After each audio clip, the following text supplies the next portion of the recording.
সূরা Ra'ad আয়াত 13-14। বজ্র আল্লাহর প্রশংসায় তার পবিত্রতা ঘোষণা করে এবং ফেরেশতাগণও তা করে ভয়, আর তিনি বজ্রপাত করে তা দ্বারা যাকে ইচ্ছা আঘাত করেন, তবুও তারা আল্লাহ সম্পর্কে বিতণ্ডা করে, অথচ তিনি শক্তিতে প্রবল। প্রকৃত ডাক তারই আল্লাহরই প্রতি।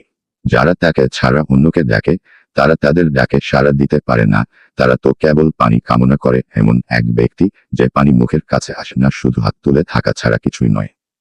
অবিশ্বাসীদের ডাকে শুধু বিভ্রান্তি বাড়ায়।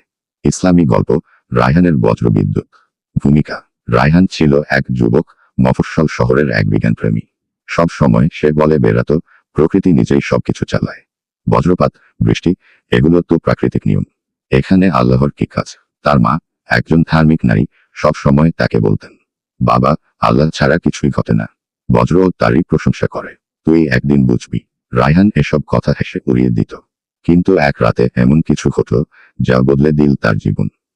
বজ্রের রাত। একদিন রাতে প্রবল ঝড় ওঠে। মেঘে আকাশ ঢেকে যায়। হঠাৎ একটা বিকট শব্দে পুরো শহর কেঁপে ওঠে। বজ্রপাত। রায়হান তখন ল্যাবের পাশে থাকা একটা গাছের নিচে দাঁড়িয়েছিল। সেই গাছেই বাজ পড়ে। মুহূর্তেই মাটিতে লুটিয়ে পড়ে সে। আশপাশের মানুষ দৌড়ে এসে দেখে রায়হান অচেতন। স্বপ্ন বা দেখা? অজ্ঞান অবস্থায় রায়হান দেখতে পেল এক স্বপ্ন। সে একটি বিস্ময়কর জগতে পৌঁছে গেছে। চারপাশে অদ্ভুত আলো, ভয় আর প্রশান্তির মিশ্র অনুভূতি। হঠাৎ সে দেখতে পায় এক বিশাল শক্তিশালী সত্তা। এক ফেরেশতা বলল, তুই আল্লাহর শক্তি নিয়ে সন্দেহ করতি, রায়হান? দেখ, বজ্র তার আদেশে চলে। তুই কি বুঝিস না যে প্রকৃতি শুধু তার সৃষ্টি? এই শক্তি তো শুধু তার একটুখানি প্রকাশ। রায়হান কাঁদতে কাঁদতে বলে, আমি ভুল করেছি। আমি বুঝতে পারিনি যে সবকিছুর নিয়ন্ত্রক আল্লাহ। ফেরেশতা বললেন, তুই যাকে ডাকিনি, এখন তাকেই ডাকার সময়। অন্য কারো ডাকে কোনো জবাব নেই। ডাক শুধু আল্লাহর কাছে পৌঁছে।